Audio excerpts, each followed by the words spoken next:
Evening, I'm Ebony Brandon. Today is Monday, 5th February 2018. This is the SKN News Now Evening Edition. In the headlines tonight, nationally, the Ministry of Health is embarking on a campaign of cancer awareness and prevention. Internationally, the suspect from the 2015 Paris attacks will stand trial in Belgium. And in sport, the Philadelphia Eagles' win last night has sparked riots and looting. We have the details of these stories, the weather, and Carib update all ahead in the SKN News Now Evening Edition.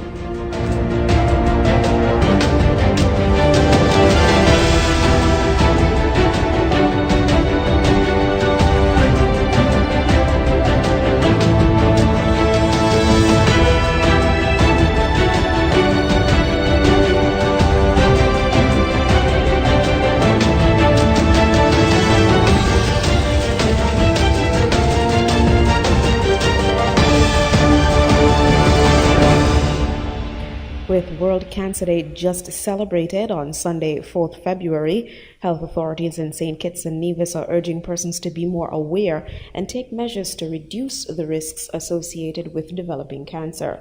Last year in St. Kitts and Nevis, 74 new cases of cancer were diagnosed at the JNF hospital. 65% of the persons diagnosed were women, with the remaining 35% being male. Additionally, the majority of persons diagnosed with cancer last year fell within the 50 to 59-year age group. The cancers which are most frequently diagnosed are breast, prostate, cervical, endometrium or uterine, skin, and colon. Since the opening of the oncology unit at the JNF hospital in 2016, a total of 67 persons have accessed care there, and of this, more than 50% presented with malignant neoplasms between stage 3 and 4. 28% of the patients treated were from Nevis, with the remaining 80% coming from St. Kitts. With most cases of cancer having favorable treatment outcomes if caught in the early stages, health officials are urging persons to adopt healthy lifestyles which reduce the risk of developing cancers. These include quitting smoking, reducing or avoiding alcohol consumption, exercising at least 3 times a week, adopting a low-fat, plant-rich diet, reducing sun exposure, and always wearing sunscreen, hats, and protective clothing, and by getting annual medical checkups and cancer screenings as recommended by a physician. The Chief Medical Officer, Dr. Hazel Laws, has also indicated that steps are being taken to introduce vaccination for preteens for the human papilloma virus, HPV. The HPV vaccine has proven effective in reducing the prevalence of cervical cancer and other cancers caused by the virus. And having completed a one-day first responders training workshop, 30 police officers are now better prepared to respond to emergencies and save lives. The session, facilitated by Director of Amalgamated Security Service Limited, ASSL, Edgar Aboud, covered the basics of first aid, cardiopulmonary resuscitation, and using an automated external defibrillator. Officers from across the force participated, however, the majority were drawn from the Special Services Unit and Drug Unit. ASSL is one of the largest security companies in the Caribbean and is a sponsor and partner of the Association of Caribbean Commissioners of Police. According to Mr. Aboud, about 2 years ago, the company chairman gave a directive for training to be offered to police officers in the Caribbean region as a way of giving back to its partners and their officers. As a result, ASSL developed the Amalgamated Security Saving Lives program, which offers Caribbean islands free training in life-saving techniques. Different levels of training have been developed, and a number of police services in several islands have already contacted the company to have sessions conducted for their officers, including the Royal St. Christopher and Nevis Police Force. Other areas of training which Aboud said his company intends to offer police across the region are defensive driving, coaching security and emergency vehicle operators, and tactical training, which will sharpen participants' existing skills. The participating officers all received a certificate of participation. However, those who go on to pass the course will also receive internationally recognized certification. Meanwhile, investigations are now underway to determine what led up to a man being stabbed multiple times on Friday. According to police, DeAndre Edinburgh was on Rosemary Lane with a friend when they were attacked by a group of men. Edinburgh's attempt to flee his attackers was not successful, as the group of men caught and stabbed him several times. The victim was transported to the JNF hospital, where he underwent emergency surgery. He is presently listed in stable condition. Police say they are treating the attack as a case of wounding with intent and are appealing to the public for help in locating the persons behind this attack. And on a related note, wanted man Marlon Heath has been found. Last week, a wanted flyer was issued by police who said Heath was being sought out for causing grievous bodily harm in an incident which occurred in November 2017. Following his capture, Heath was arrested and charged by police last Friday. He has since been released on bail in the amount of $10,000 with 2 sureties. A restraining order has also been put in place which prevents Heath from having contact with or coming within 100 feet of the virtual complainant or his home.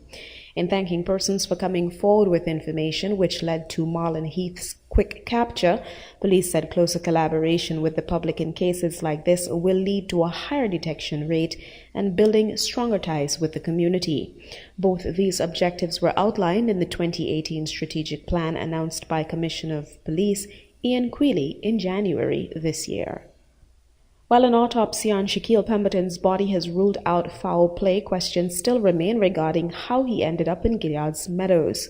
Pemberton was found dead with what appeared to be injuries to his chest on January 27th. A passerby noticed his body and alerted authorities, who launched an immediate investigation. The autopsy carried out last week revealed that Pemberton died as a result of acute pulmonary failure due to hemorrhagic viral myocarditis and pneumonia.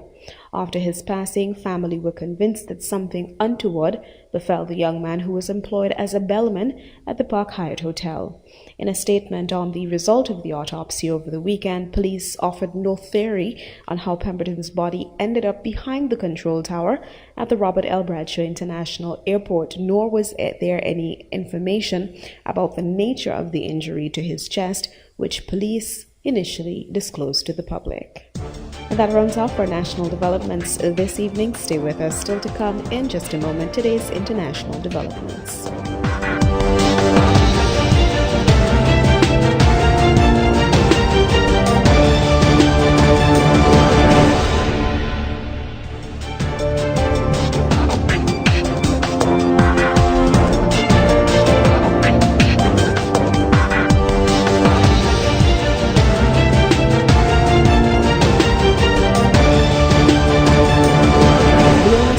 Suspect from the 2015 Paris attacks is due to stand trial in Belgium. Salah Abdeslam is charged with trying to murder Belgian police in a shootout while on the run in Brussels.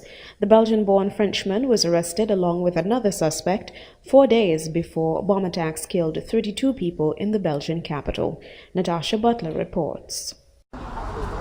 It was in this house in the Molenbeek district of Brussels that Salah Abdeslam was arrested in March 2016. The only surviving suspect to the Paris attacks the previous November, Abdeslam spent 4 months on the run, hiding in places not far from his family home. A few days before being caught, he was involved in a shootout with police in another part of the Belgian capital. His trial will examine his role in the crime. Abdeslam is also linked to the bombers who attacked Brussels 4 days after his arrest. Nearly 2 years on, the Belgian government has lowered the threat level, but analysts say Europe remains a target. On est à la merci d'un attentat, que ce soit d'ailleurs de l'État islamique ou... Another attack is always possible, whether it's by ISIL or Al-Qaeda or another radical Islamic group. Europe is still targeted by these organisations. What has changed, though, is that since ISIL lost territory in Iraq and Syria, it has lost some ability to train people to commit attacks in Europe. But it is still possible that they'll be able to do it again. Police say many of those involved in the Paris and Brussels attacks had links to Molenbeek. People here are fed up with the unwanted attention. Salah Abdeslam grew up in Molenbeek, but he is a French citizen. And since his arrest here, he has been kept in solitary confinement in a prison in France. After the trial here in Brussels, he will return to France to wait for another trial over his alleged role into the Paris attacks. 130 people were killed in Paris when attackers targeted a football stadium, cafes and a rock concert. Philippe Duperron's son Thomas was killed that night. Now the head of a victims association, he feels compelled to attend Abdeslam's trial. Il nous semble évident que c'est notre place. It's important for us to be at this trial because it's the first trial for Salah Abdeslam. He's facing the Belgian justice system. The charges against him in this case in Belgium aren't directly linked to the November the 13th Paris attacks. It's true. But for us, there is a link to this man, to Salah Abdeslam. Belgium's federal prosecutor says the trial could shed more light on the assailants who planned the Paris and Brussels attacks. Whether the court will learn more from Abdeslam himself is unclear. Since his arrest, he's refused to speak to interrogators. Canada is facing criticism from human rights groups for its attempts to deport a 24-year-old immigrant to Somalia. Abdul Adi was born in Saudi Arabia and says he has no ties to Somalia, where there has been years of violence from the armed group Al-Shabaab. For now, the deportation is postponed while his lawyers ask a court to allow him to stay. Daniel Lack reports.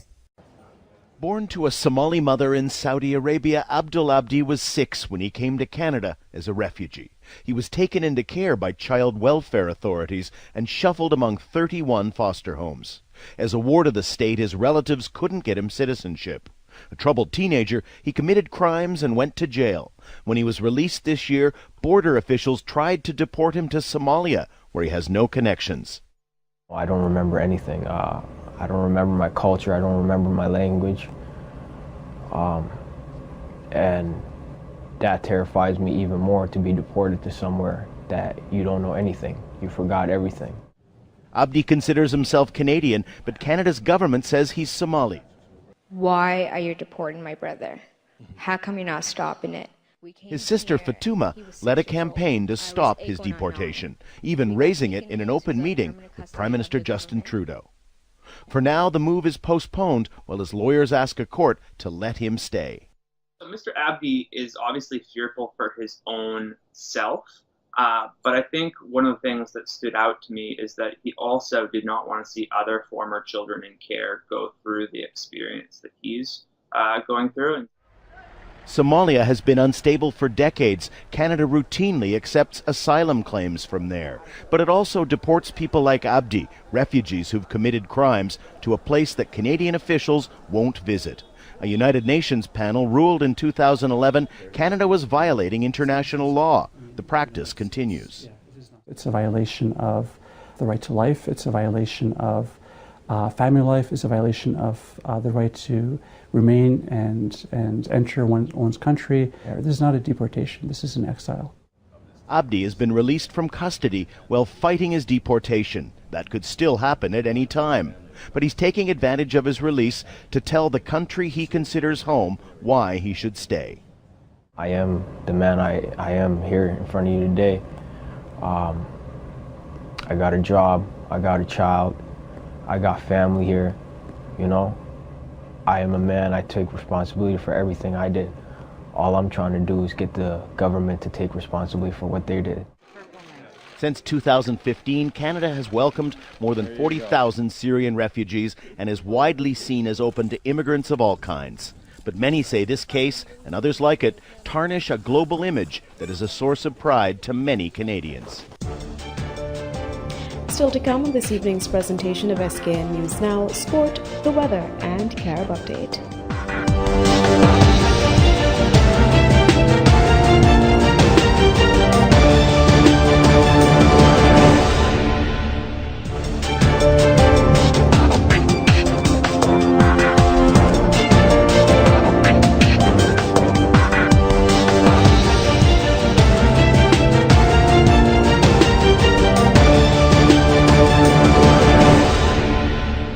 An And in sport news this evening, incidents of rioting and looting have taken place in the United States city of Philadelphia as fans celebrated a historic Super Bowl win on Sunday. Social media pictures showed scenes of chaos as 100,000 Philadelphia Eagles fans took to the streets.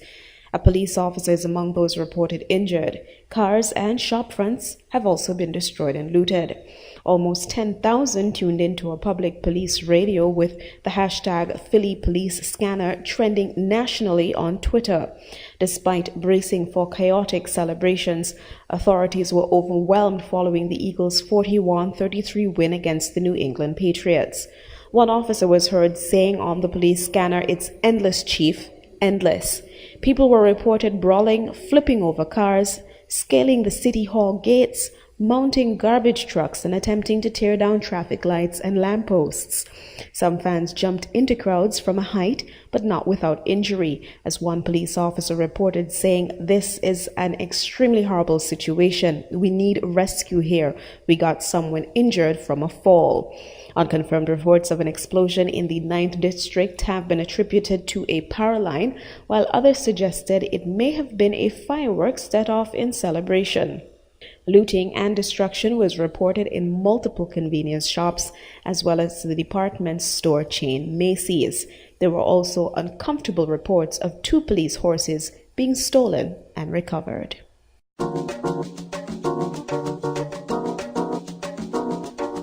And with that look at sport, we now turn attention to this evening's weather forecast.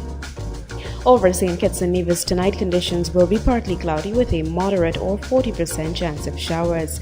Seas are moderate at heights of 1.4 to 1.8 meters or 4 to 6 feet. Sea bathers are advised to exercise caution. Winds are east-northeasterly to easterly at 10 to 17 miles per hour. The sea level pressure is 1016.8 millibars or 30.02 inches. The sun will rise tomorrow at 6:41 a.m.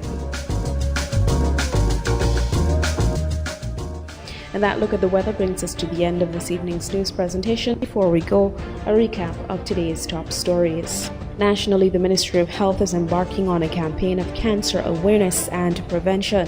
Internationally, the suspect from the 2015 Paris attacks will stand trial in Belgium. And in sport, the Philadelphia Eagles' win last night has sparked riots and looting in the city. Thanks so much for tuning in. I've been your presenter, Ebony Brandon. Stay with us. Up next, Carib Update, followed by DJ Yardy.